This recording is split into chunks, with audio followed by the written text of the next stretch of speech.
Good day everyone, we are here to present and discuss about the Educational Technology 2. And these are the topic to be discussed. A review of Educational Technology 1, an overview Educational Technology 2, understanding technology learners, bridging the generation gap, preferences of technology generation, developing basic digital skills, evaluation of technology learning, and higher thinking skills through IT-based project. These are your discussant, namely Medina Merjin, Opalek Robert, Reyes Angelica, Yumul Hazel, and Williamine Mayan. Now let's have a review of technological number 1. What is educational technology? According to Lucido in 1997, educational technology is development, application, and evaluation of systems, techniques, and aids to improve the process of human learning. Further to that, the Educational Technology 1 course has properly prepared the learner to become aware of, appreciative of, and capable of using instructional technology tools spanning from conventional to current educational media. And here, the learner was also focused on avoiding the dehumanization effect that technology has on society, such as ideological propaganda, pornography, financial frauds, and other exploitative uses of technology. Regrettably, these threats continue to damage people and civilizations as the divide between affluent and poor countries widens. Lastly, the Educational Technology 1 has firmly built the framework for a truly fulfilling exposure to educational technology, beginning with a thorough discussion of the history of educational technology, the quality of education, the function of ET in the 21st century, and the use of instructional technology in the classroom. Educational Technology 1 demonstrated that the four phases of using technology in teaching and learning, namely A. Setting learning objectives, B. Designing specific learning experiences, C. Assessing the effectiveness of learning experiences in relation to the learning objective, and lastly, D. Revising the entire teaching learning process or part of it as needed for the future instructional activities.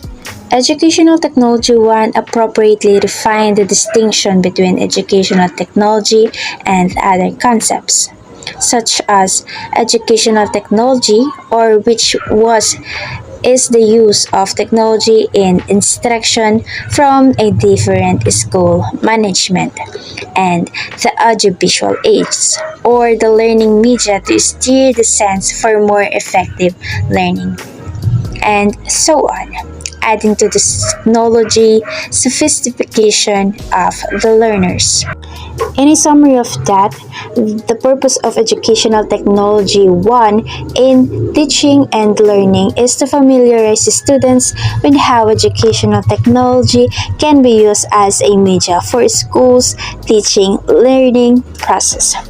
Through the application of learning technology to elevate the learner to human learning, to improve skills in planning, designing, implementing, and assessing technology-enhanced teaching and learning, to familiarize students with the fundamentals of community education, the duties of a school media center, and eventually to introduce the learning to the computer, which is widely regarded as the third revolution in education.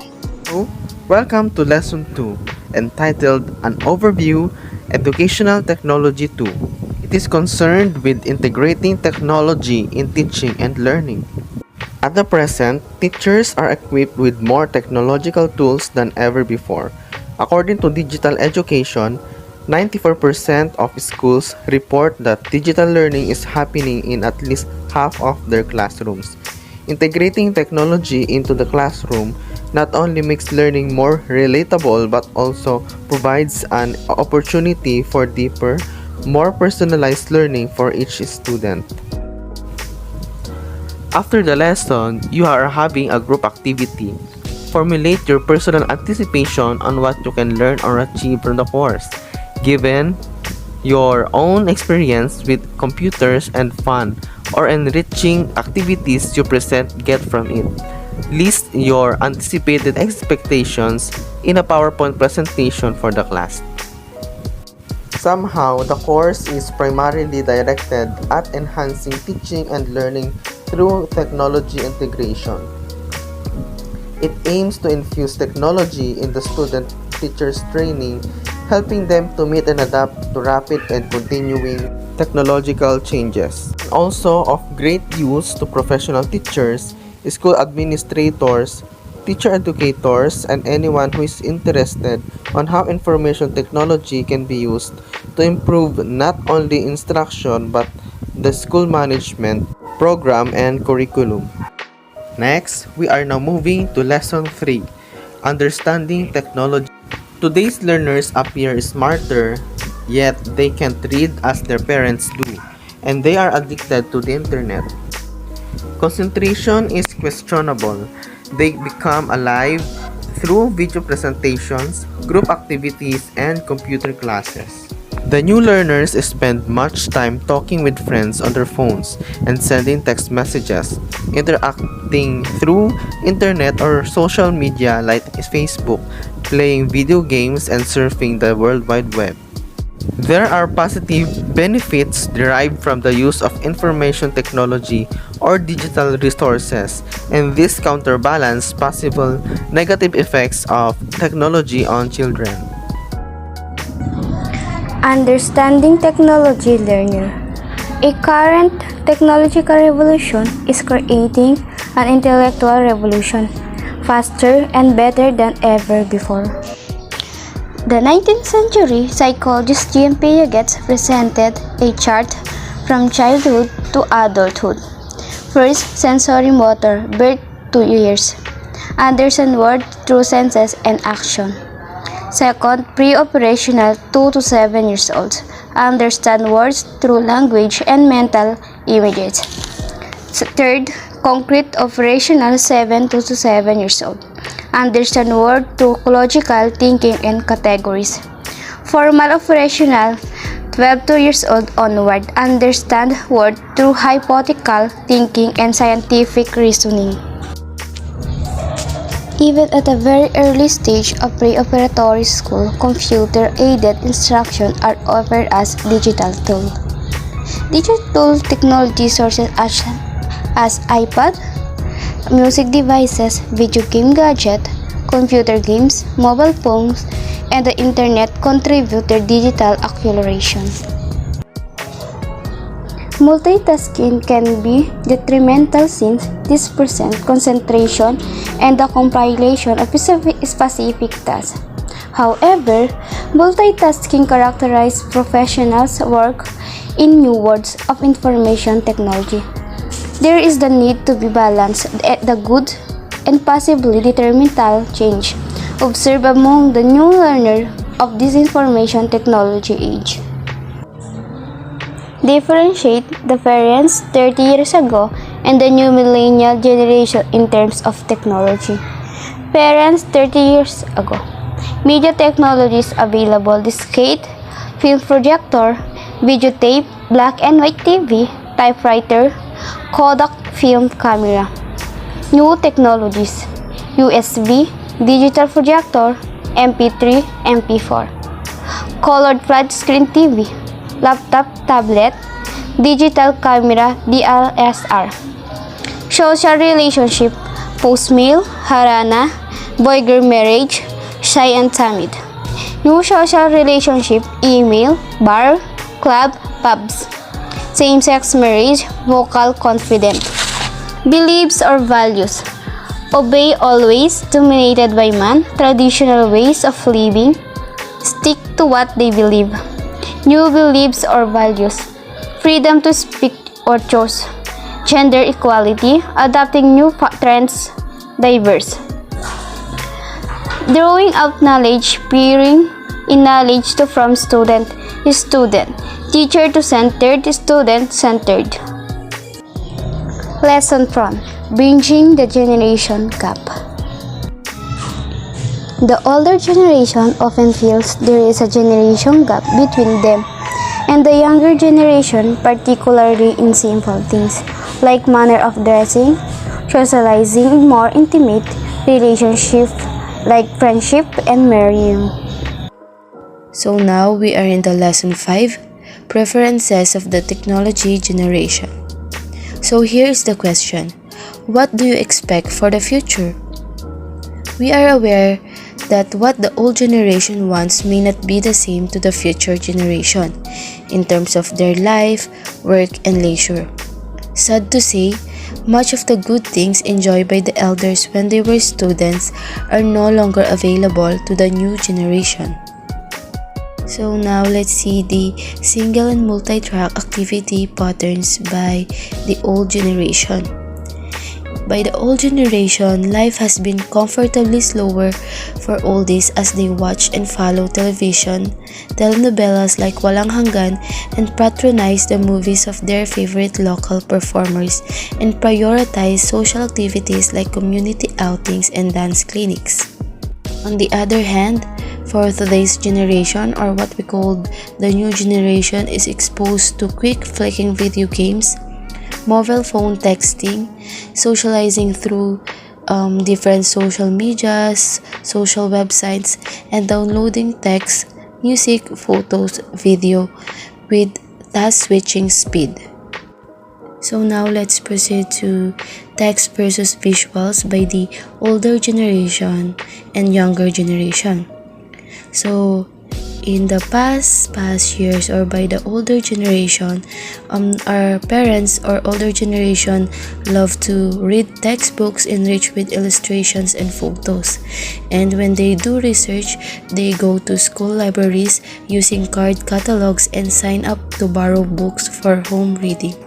So now let's see the present generation, or the teenagers or the children in our new generation. They love to use technology or digital generation because it has a greater affinity to visuals, seeing photos and videos compared with the text. In fact, they have been exposed to cable televisions and video games, watching their favorite cartoons, and then to computer images in such manner that their visual fluency or abilities have been sharpened and enhanced. Next is about the linear versus hypermedia by the older generation and younger generation. So about the old generation, linear, the past 30-year-old generation has obtained information in a linear, logical, and sequential manner. On the positive side, this made them more logical, focused, and reflective thinkers. Next is the new generation, hypermedia. Follows a personal random access to hyperlinked digital information, less superior to elders in focus and reflection, and they appear to be more easily bored and distracted during class lectures. Next is about the independent versus social learners by older generation and younger generation preferences. The traditional education system gives priority to independent learning prior to participate work. New learners are already acquainted with digital tools that adapt both personal and participative work. New learners have the opportunity to use instantaneous ways to communicate with calls and text, email, Facebook, YouTube, MySpace, Twitter, and etc. Experts describe this mode of digital learning as one that is based on experimentation, discovery, and institution. Next is about the learning to do versus learning to pass the test. So in old generation, old teachers teach students in order to help them pass tests and complete the course requirement. Our parents have completed a course and have engaged in permanent job for most of their lives. And by the younger generation, new digital learners simply wish to acquire skills, knowledge, and habits as windows of opportunity afford them to learn. and a different work situation awaits the digital generation with contractual multitask and multi-career opportunities in a digital world ahead of them. Now let's see the delay rewards and instant gratification preferences by the older generation and younger generation. So in the older generation, the traditional reward system in education consists of grades, honor, certificates, medal, and diplomas. Including future jobs, the traditional school's reward system consists of unclear rewards for performance. And by the younger generation, digital learners on their own experience more immediate gratification through immediate scores from games, enjoyable conversation from webcam calls, excitement from email chats, and inviting comments from their Facebook account. So now we're in the last part of the lesson 5, which is about the rote memory versus fun learning. So in here, in the past generation or in the old generation, teachers feel obliged to delivering content-based courses, the learning of which is measurable by standard tests. And digital learners prefer fun learning which is relevant and instantaneously useful to them. And learning is played to new learners, and not surprisingly, there is much fun in the digital world outside the school. In sum, teachers need to connect with digital learners and not think of them as entering their past 30 years old traditional world while there are apparent setbacks or limitations to digital learning. In this lesson, I can say that the new generation may be ahead of 2 to 3 steps to the older generation in a sense that today's generation is more advanced in terms of technology and teaching learning process.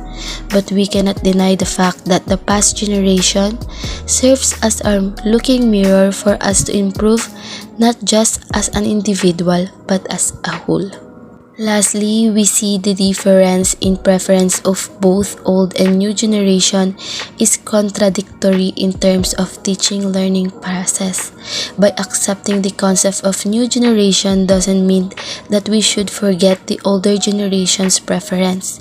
A teacher must always remember that he or she could use both depending on the subject matter, learners, strategies, and learning objectives that he or she has.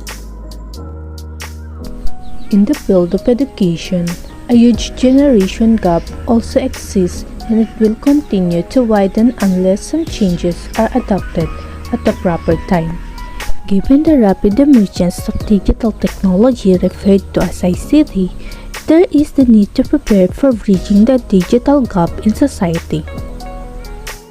There is a need to understand the potentials of ICT. The new network of instantaneous communication is global. Much of what elders believe may not be applicable anymore to the new generation, especially among matters of traditional value systems. Alvin Toffler's book, Future Shock, shows how the information age has begun to create many cultural changes in the family, society, businesses, and governments.